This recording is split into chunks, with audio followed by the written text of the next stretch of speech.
Yeah, hello everyone. Warm welcome from my side. I'm Verena, and I've decided to give this talk in English because many of my former female colleagues actually didn't speak German. But in case you feel more comfortable talking in German, we can also connect in German later. All right, so I am here to give you a quick guide to take agency of your career. But before we do that, let's do a bit of an experiment. I want you all to stand up and start shaking your body. Shake everything that you can, because these conferences are a lot, right? And we want to reset ourselves, refresh our minds to be able to take some more input in. So let's keep shaking a little longer. Shake everything you can, doesn't matter how it looks, you can close your eyes. All right, and then let's all stand still for a moment. If you want, close your eyes or just lower your gaze. Take a moment to check in with yourself, connect with yourself. Then open your eyes again, and you can sit down again. Thanks for experimenting with me. So, quick intro, who am I? I'm Verena, and I've been working in AI for over 8 years. So most of the time, I was in technical roles like data scientist, machine learning scientist, research scientist, and I worked at companies like Amazon, Deloitte, and eBay. And since about a year, I'm actually a self-employed consultant, and I'm consulting companies on how to leverage AI. And I'm the founder of Women in Tech, and that is why I'm here today. So a bit of background story. Why did I actually found Women in Tech, and what is the goal of it? So like many other women in tech, I once believed that good work alone would get me ahead. But instead, it let me feel frustrated, exhausted, and quite honestly, unsure how to get what I wanted. Luckily, I had the chance to learn at Amazon about how to navigate the corporate environment, that there is more to doing good work, and good work alone does not simply get rewarded. And also had a little bit of a personal journey where I did yoga teacher trainings, sound bath facilitator trainings, and kind of navigated myself through all of these challenges. And I really enjoyed that at Amazon we had this community of women in AI, and I could actually talk with other women about the challenges I was facing. And I thought actually every woman in tech should have that kind of support. Not just community, but also learning these skills that I learned there. So that's why I decided to share my learnings through Women in Tech. And how I do that is through a newsletter, but also courses and one-on-one coaching. So if you like, I'm happy to connect on LinkedIn or Instagram. And also there is my newsletter here on the QR code. But now let's actually get started. So I don't know why, but when I sent the outline for this course, I somehow wasn't aware that we just have 15 minutes. So I put a lot of stuff on the agenda.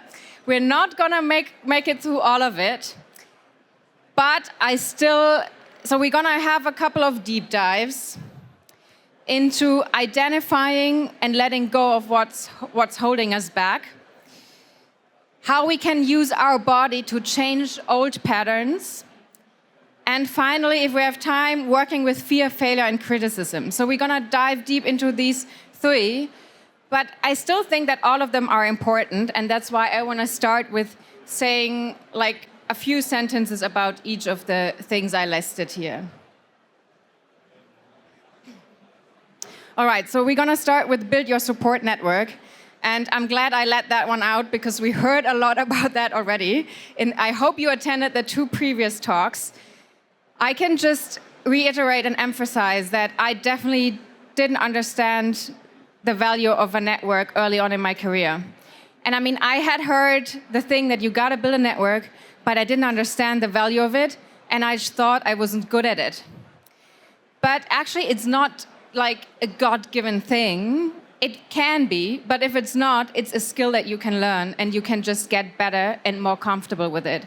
And I would just really encourage you to keep practicing and get better at it. The next one I want to mention is communication is power. And I have found that oftentimes as women, we've been socialized to be more quiet, less opinionated, less outspoken. And also then when we enter these male-dominated environments, we are maybe often shy to hold back, or we are shy and hold back our opinions. At least that's what I did a lot. But we forget that communication is power.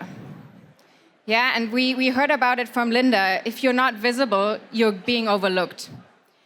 If you are just doing good work and no one knows about it, it doesn't help. Yeah, and you gotta say what you need. And the other thing is also, how do you communicate with power, right? Because there's this, I might think we can do, but I'm not sure.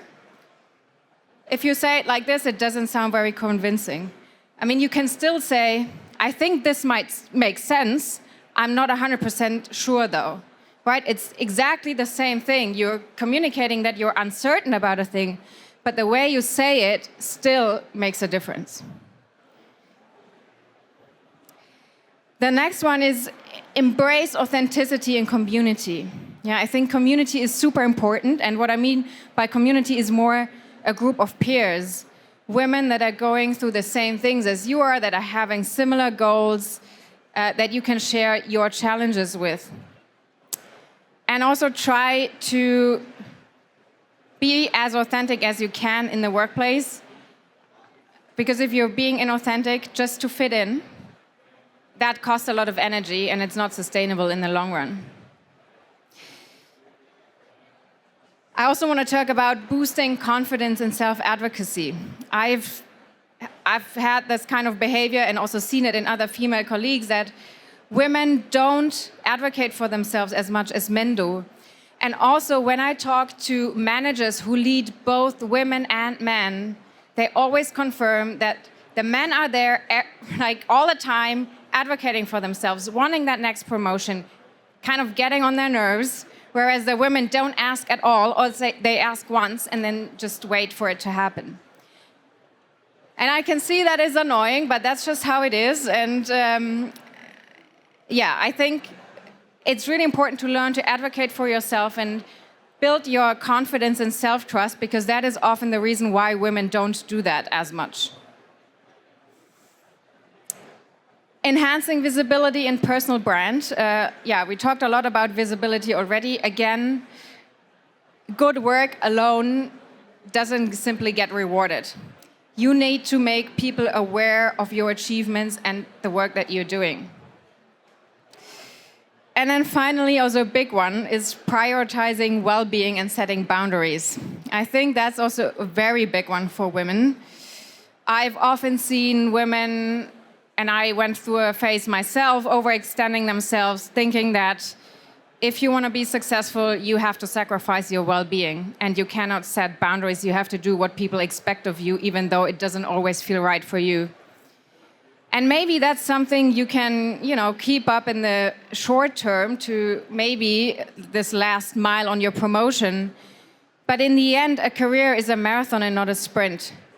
And it's not something that you can do all the time without severe consequences. All right, that was the summary of the stuff we're not going into. Now let's actually start with the deep dives. And before that, I quickly want to talk about how I see empowerment.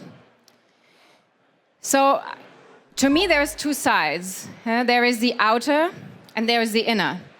And Linda has also talked a lot about the outer.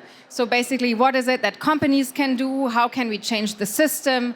How can we make people aware of unconscious bias and all this kind of stuff? And that is great. I mean, also companies having DEI programs, having measurements, taking care of hiring male and female in good proportions. That is great. But you can only control that to a certain extent. Yes, you can try to look for that kind of employer And yes, maybe you're lucky and you have a mentor or a manager that's very supportive of you, but it's not 100% in your control. And it's also not the only thing, because if somebody else tells you, hey, you're amazing, you're doing a great job, you should go for that leadership role, but you don't see yourself as that exceptional, as that great, then that person can tell you that as much as they want, right? You still need to believe it. So that is why I want to focus today on the other side of empowerment, which is the inner focus. And that basically means, how do you perceive yourself? How do you perceive situations? And how do you perceive the power that you possess? All right, so the first thing is, what is usually holding us back from the inner empowerment? And the first step is to identify what that is. So oftentimes there's a lot of limiting beliefs that run the show. Things like, I'm not good enough, I'm not smart enough, I don't have the right background, I don't went to the right university, all this kind of stuff. That often leads to a lot of shame and guilt, which are emotions that basically bring us in a freeze state. Yeah, it's also something, I mean, you might have heard about imposter syndrome, right, where you constantly feel like you're not meeting other people's expectations or you're feeling you're not good enough. That leads to a lack of confidence. A lot of women have a very harsh inner critic and a lot of negative self-talk going on. And often, and I definitely used to strive for perfection. I wanted to be perfect. I didn't want to make mistakes because I thought I need to be perfect to be successful. Which actually is a lot of bullshit, because you're never going to be perfect and you're always going to make mistakes, and mistakes is what you're learning from. So there's no point in beating yourself up about it. It's basically just holding you back. So what we want to do instead is we want to reframe these negative things into more compassionate and encouraging beliefs. So for example, if you're telling yourself, oh, I don't have the right background, everyone else around here studied math, but I studied, I don't know, something else, then instead of seeing that as a negative thing, to say, okay, I have a different background, I bring a different perspective to the team, which is amazing because we are more successful if we have diverse perspectives and diverse team members. Same thing if you're telling yourself, oh, I'm not good enough, I don't know this or that. Yeah, just be confident that you can learn everything and anything. And this is what I mean by adopting a growth mindset. It doesn't maybe happen from one day to the next that you become really good at that skill that you're still lacking. I mean, I didn't learn programming in a day or a year, and it felt like I would never learn it, but eventually I did. And it's just this thing that you have to be confident you can learn everything that you want to. All right, I actually do have some calls to action for you, so I want you to go away with this with something to do. If you want, just send me a message. I'm happy to share the slides, because what I have here is I linked a list of limiting beliefs. And what I want you to do is go through that list, see which of those resonate with you, and then reframe them into something more positive, more encouraging. The other thing I'd like you to try out is renaming your inner critic. And yes, it sounds a bit weird, but it's a very good way to actually distance yourself from that negative self-talk. So then whenever that shows up, you can say, oh yeah, I know it's you, shut the fuck up. I know I did that mistake, but I'm getting better at it. And it might sound silly, it might sound weird, that doesn't matter. Just, allow yourself also to take it with a bit of humor, be a little bit playful with it. I know we're all adults, we're all in tech. We're so serious, but we don't have to be so serious all the time. All right, the next one is rewiring your patterns. And that's little bit what we just did in your mind. But this one is more about rewiring your patterns with a different tool. Because usually we always think that the mind is the only tool that we can use to solve a problem. And that might be true if it's about a coding problem. But if it comes to rewiring the way you think, the way you feel, we also have another tool, and that is the body. And we often forget about this body and mind connection. I mean, I definitely wasn't taught it. Like, I grew up in Germany in this Western traditional mindset that what you think and feel doesn't impact your body, and what you do with your body doesn't impact how you think and feel. But that's actually not true. And I have found that the body is a very potent tool to change those patterns that I mentioned, and it has worked for me much faster than just doing it on an intellectual basis. So there is two things I want to share today. The first one is the breath. So why is the breath such a powerful tool? The breath is a direct key to our nervous system. And the nervous system is the control center of our body. It basically runs the show. It decides how you think and feel. And if you use the breath, you can influence the nervous system and as such, influence the way you feel and think. So the first breath exercise that I listed here is super simple. It's just long, deep breathing. And all that means is you breathe deeply into your belly, up into your chest, up to the clavicle, and then you release the air out in the reverse order, from the clavicle, from the chest, and finally from the belly. Pretty simple. You can do this anywhere and everywhere. No one's gonna even notice. Yeah?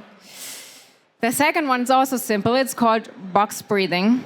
It's called box because you inhale, you hold, you exhale, and you hold again, all for the same count.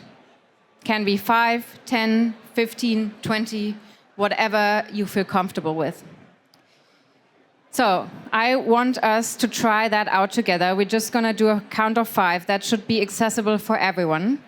So please, close your eyes, or if you don't feel comfortable with that, just lower your gaze, find a spot in front of you, and just reconnect to your breath. Just put all your focus, all your attention on the breath. It's not something that all of us do all the time. We usually usually the breath is just there without us giving any attention to it. But see if you can somehow feel the in and out flow of your breath. And pay attention to the movements it creates in your body.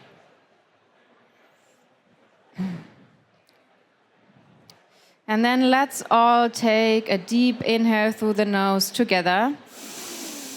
Exhale completely. And now inhale for a count of 5.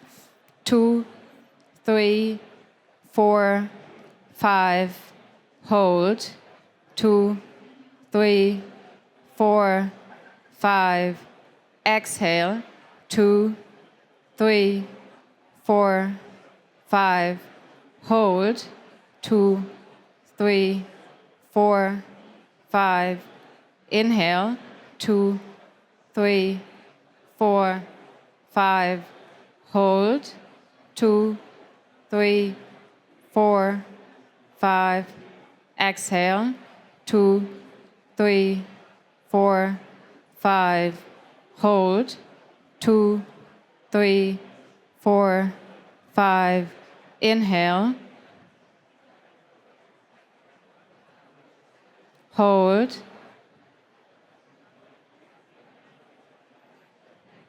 Exhale. Hold. Inhale, last round. Hold. Exhale. Last hold. And inhale again, coming back to your natural rhythm of breath, keeping your eyes still closed or lowered for a moment. And just take a moment to check in with yourself. Maybe you're feeling a little bit more calm. Maybe you're feeling a little bit more centered. And then let's all take a deep inhale through the nose. Exhale. And open your eyes again. Welcome back. If you want, you can shake yourself out a bit. Come back here into the space. And we're gonna continue with the next part, which is posture and body language. And you might have heard that what you say is sometimes not as important as the rest of your communication, right? So how we hold our body, the posture, that sends a message to people, but it also sends a message to us. So if I stand like this, head hanging, shoulders to the front, I mean, I don't seem very confident. I don't project a lot of optimism. It's also hard for me to feel confident or optimistic. If you want, try it out. And now let's do the opposite. Come into a very straight, upright position. Pull your shoulders back, lift your sternum, bring your head parallel to the chin, and parallel to the floor, the chin parallel to the floor. Take up some space. Now that feels different, doesn't it? Now let's take it a step further. Let's all get up again. And now bring your arms up. Take up some space physically. You can also bring your feet wider than hip width. And you can start a long, deep breath here. And if you really want, you can start like, yay, yes, yes, jump, jump.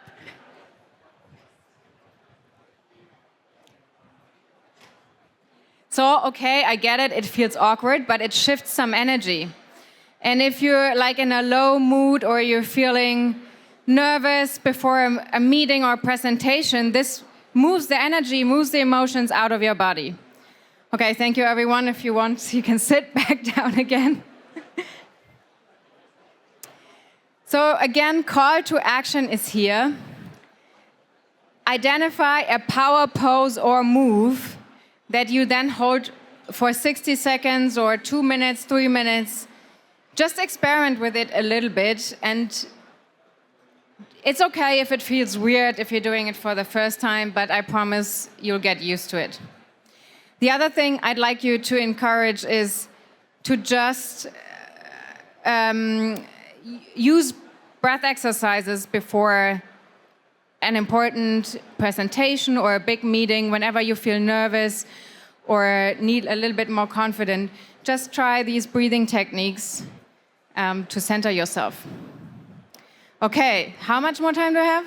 Not at all. Like we're way over time. Okay, but we're way over time. No. Wait. But the next keynote is actually cancelled, so we have a little bit more time because we did a little bit of a yoga and meditation exercise here, so you have. I can give you until 1 p.m.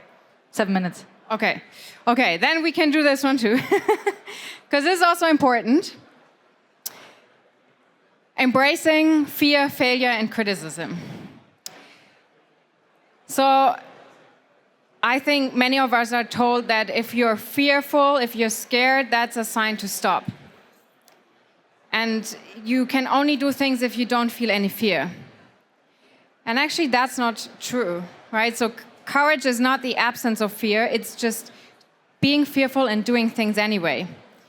So you can just reinterpret fear as a sign that you're out of your comfort zone and that you're getting to do some growth instead of, okay, I'm not doing anything I'm scared of. And that also relates a lot to failure. I think one of the biggest fears that we have is to fail at something, because then we're ashamed of what other people would say and we look like we're incompetent and we don't know things and all this kind of stuff. And yes, I mean, failure is not going to feel pleasurable, but at the same time, it's a great opportunity to learn. And there is only really success and failure. So it's not either or. And if you talk to successful people, they will tell you a lot that failure is a part of success. And usually what goes on in our head and how we think that other people will see our failure and what they, like all the negative things that they will say about us is actually usually not even true. And then finally, criticism. Coming back to what I mentioned, I was trying to be perfect. So of course I didn't want to be criticized. But also there, criticism can be an opportunity for growth. But as a woman, or as women in general, I mean, there's a lot of studies that show women receive a lot more unconstructive feedback than men do.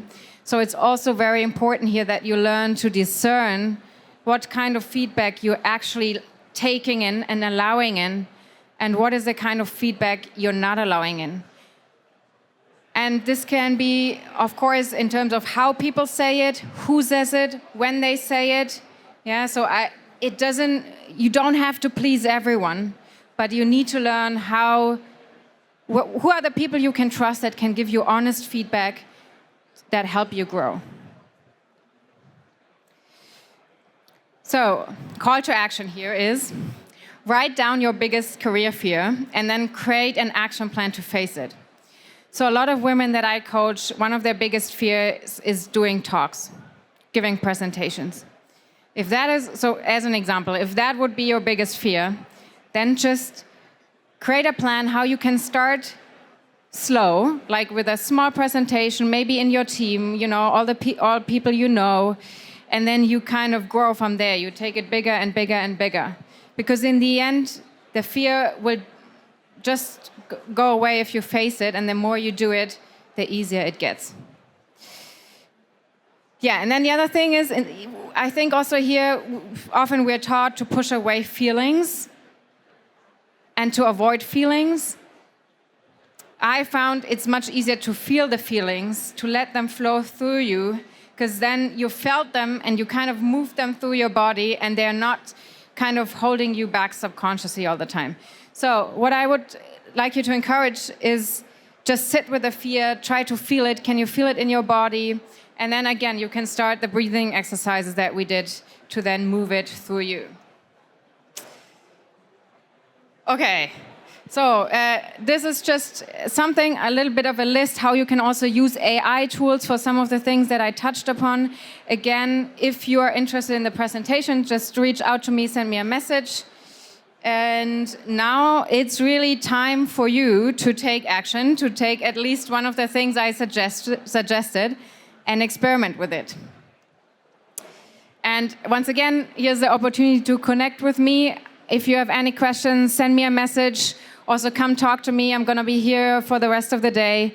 And I would be happy to hear if any of the things I suggested helped you in any way. Thank you very much for being here.